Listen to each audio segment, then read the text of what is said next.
环球大战线深入世界最前线，全球各地的观众朋友，大家好，我是叶思敏，我们欢迎来宾陈立伟、蔡正元、蔡委员。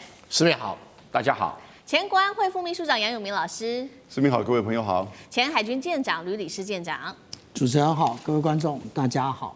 观众朋友，今天节目一开始，我们赶快来关心到的是美国内部的状况哦。现在川普的民调崩盘，而且有航班大乱的一个景象。今天我们也会特别来关心政府官们进入到超过40天是最长的一次。川普这个时候喊话要开门哦，并且撒$2000一个人，希望来救选票，能够救得起来吗？另外一头要来关心的是感恩节即将到来了，但是美国的通膨越来越严重，牛肉价格至今已经这一年飙涨了13%。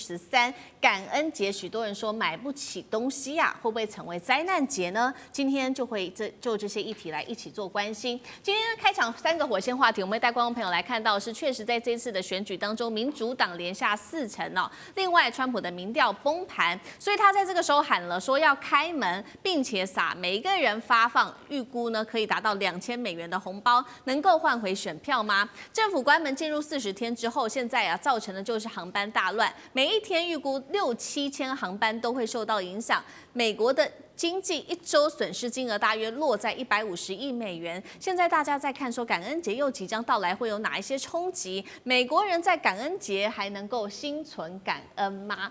好，第3个问题，现在川普不断的吹嘘说呢，美国的物价一直在下跌，但是这个政绩是否被打脸了呢？因为呢，沃尔玛推出了一个套餐，价格看似是这个比较便宜，但是里面的餐点已经大缩水了哦。那么另外一方面，美国的牛肉价格飙升13%，美国人饭都吃不饱了，还要继续的相信川普吗？今天我们都会请来宾一起来做解答。好，我们今天要来关心到的是来自于华盛顿邮报的最新民调了，包括了现在做了一个统计，60%的美国人他们都不认同川普的执政，甚至有67%的人认为美国现在走在错误的道路上面。那么看到目前的这个状况，当然了，川普还是会感受到压力的，所以他寄出了说，另外一方面，美国的这个关门进入到40天之际川普说了，他说快要开门了之外，每个人他接下来宣布了，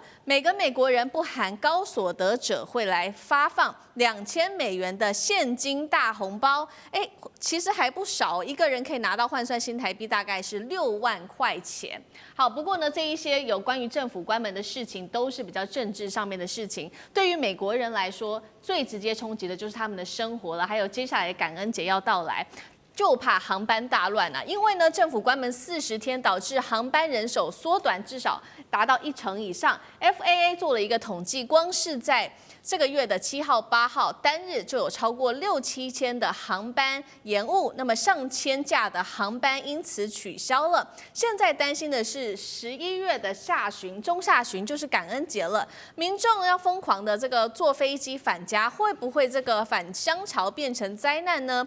运输部长在这个时候也出来警告了，赶快开工吧，再不开工的话，恐怕这个航班要再大砍20%那么另外一方面，我们也要来看到来自于《富爸爸穷爸爸》的这位作者，他也语带沉重的说呢，如果在这个时候感恩节的时候，美国的民众被解雇，那才是真正痛苦的开始，并且他也说了，11月份初估已经有15.3万的劳工被裁员了。那么现在根据初步的统计，政府关门光是1周经济损失就高达了$150亿。重挫，美国的经济是否走向失序呢？那么政府关门40天了，最惨感恩节会不会即将到来？舰长怎么看？上一个礼拜川普总统他已经公开的承认，也就是有关于这个对等关税的部分了。他当初都说是进口的进口的国家付钱，他现在慢慢的承认说，其实美国人也会付一点点。那这可不是一点点，这是非常多。而且我刚刚那个主持人特别提到了这个川普他的一个有关于华盛顿邮报的调查的部分了。如果我们不看那个共和党，也不看那个民主党的话，我们就看独立选民。我们就会发现一件事情，其实对于杂货来讲，他们认为已经涨了73%；对于公共开支来讲，涨了64%。那对于医疗的部分涨了47%。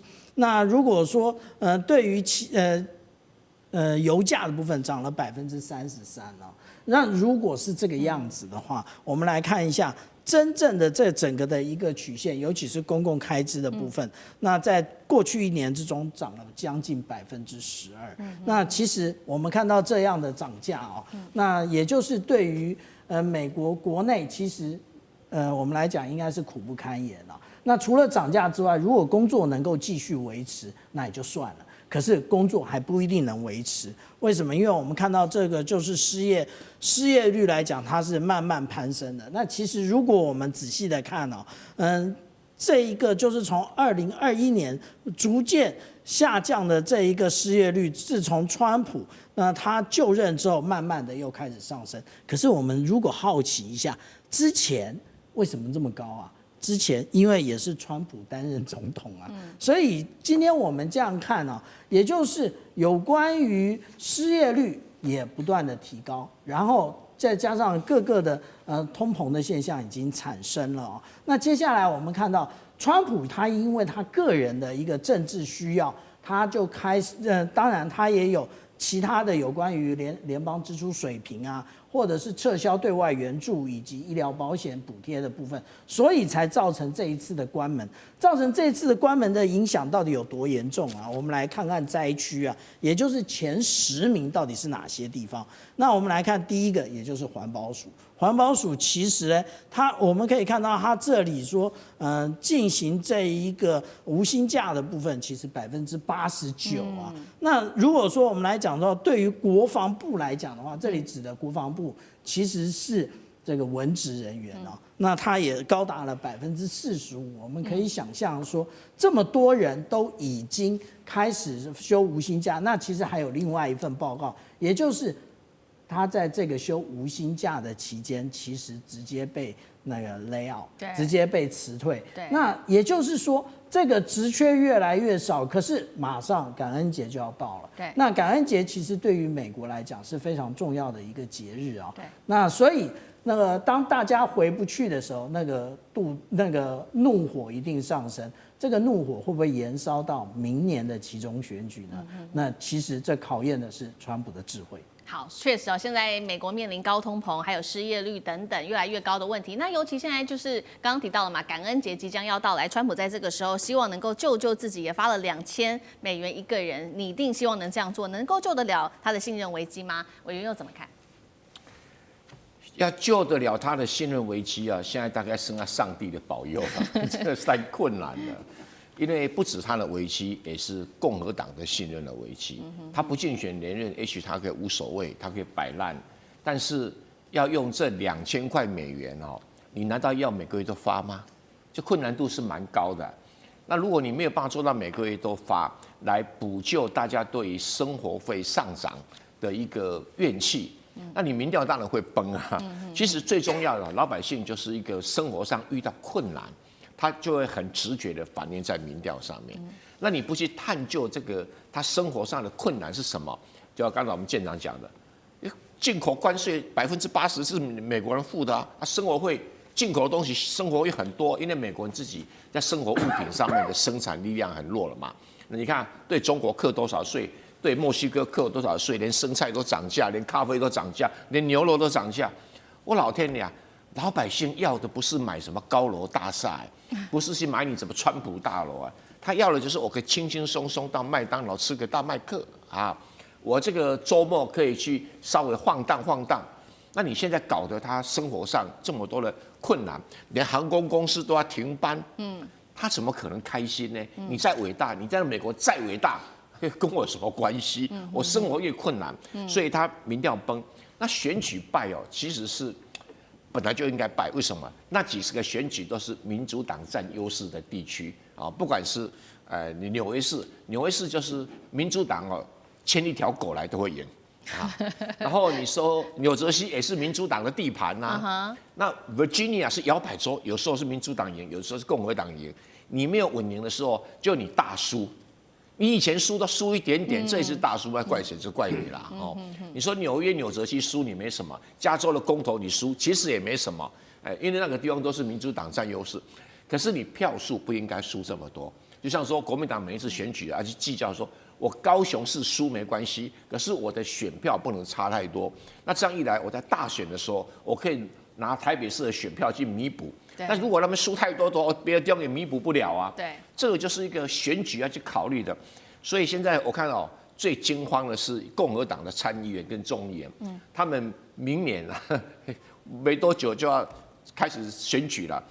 你说叫他怎么过这个信任危机啦？那除非你现在川普这个每个礼拜都宣布我要发多少钱，然后每个月都让老百姓实际拿到钱。那个怒气也许还可以缓和一点点，但是人家对你共和党以及川普执政能力已经打上一个很大的问号，就有点像银行让人领不到钱，那是很严重的一件事情啊。信任危机没有办法解除，但是领到钱可以缓和信任危机所产生的怒气。好，一边是民生，来自于民生的怒气那眼看着再过其实2周左右就是美国最重要的节日感恩节了，民众的痛苦指数恐怕直线的飙升因为感恩节会不会变成灾难节？等一下我们会请杨老师来带我们看。我们来看到一个最新的一个数据是来自于官方给的，他说这1年来水电瓦斯的费用大概暴涨幅度12%，杂货涨3%，其中最有感的就是美国人爱吃的牛肉狂飙了13%。但是在这个时候，川普没有去检讨自己，他把责任怪在这一些牛肉的加工业者，他怒批他们哄抬美国牛肉的价格到历史新高。于是，川普已经下令了，最新让司法部来介入展开调查。另外，川普还不断的自夸说，在他的这个任期里面，物价不断的下跌他做了这样一个政策的宣传，并且呢，他也宣传沃尔玛现在不是推出了一个感恩节降价套餐吗？一个套餐大概是$40。那么 NBC 就针对了这个套餐做了一个调查，发现确实啦，比较便宜了，较过去在拜登时期的时候便宜了1/4，但是菜单的这个样本的这些菜从29样变成了23样，当中包括了什么鸡汤啊、洋葱啊、番薯这些就没有这些食材了。那记者问川普说：“你知道你这个感恩节套餐的分量缩水了吗？”然后川普就怒回呛说：“假新闻，你是哪里的媒体？”杨老师怎么看？感恩节会不会变灾难节？一定是 CBS 的媒体。为什么？因为我找到一份资料，CBS 在从2022年的1月开始它就各个项目的去追踪美国的这些物价的变动，它去做的这整个整理。那为什么2022年1月呢？因为到现在为止刚好4年，那所以呢，前面其实3年是拜登，那这1年是川普，万物皆涨，大概除了汽油，因为是刻意被压制下来，所以这里面涨到什么程度呢？所有的食物大概涨了平均18.2%，牙医涨了17.7%，医生涨了5.3%。然后呢，电费涨了40%，从过去2022的1月是$0.15一度，现在变成$0.19一度，所以其实涨了40%。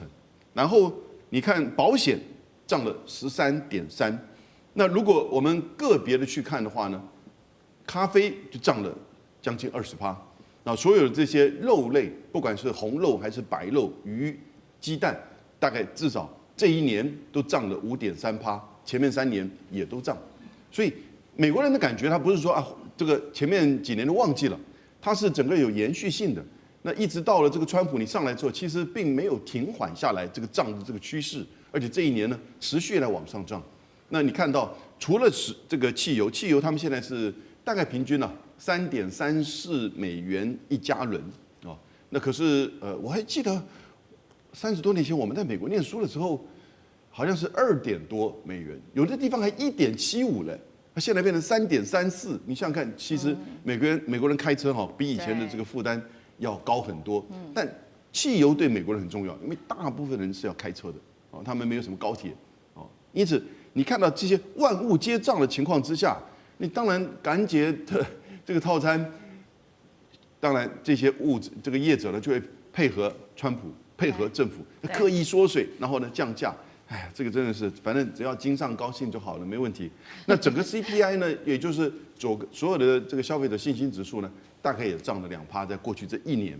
所以现在美国变成一个问题，就是到了明年的这个趋势如果继续的话，到了明年期中选举哈，这就会是一个总检视啊，一个对共和党执政，因为到了明年期中选举，你川普执政就起码执政1年半，将近2年的时间。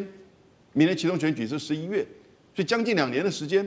那如果万物皆涨，其实根本他的这个选情啊，一定会受到影响。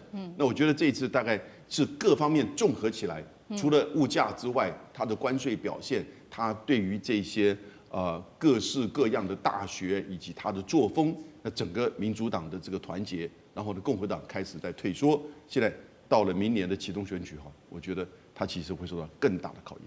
好，谢谢杨老师。那我们休息一下，马上回来。地缘政治、美中之争、战略价值、强权崛起、小国生存。